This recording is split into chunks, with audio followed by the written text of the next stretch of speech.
Hi guys! Welcome to my vlog! Every day I wake up at 4 p.m.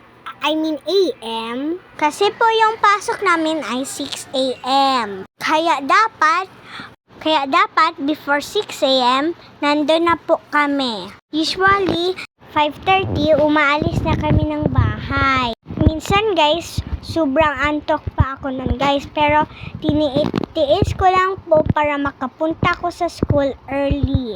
At hindi ako a-absent. Yun guys, bawal ka mag-absent. Pero kung may lagnat ka, pwede ka mag-absent.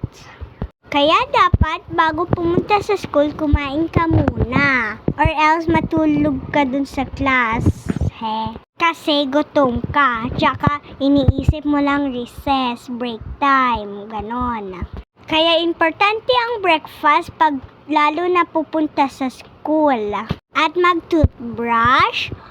At make sure nakaligo para malinis pagkapunta sa school. That's all for today, guys. Thank you for watching. Bye. Peace. Mwah.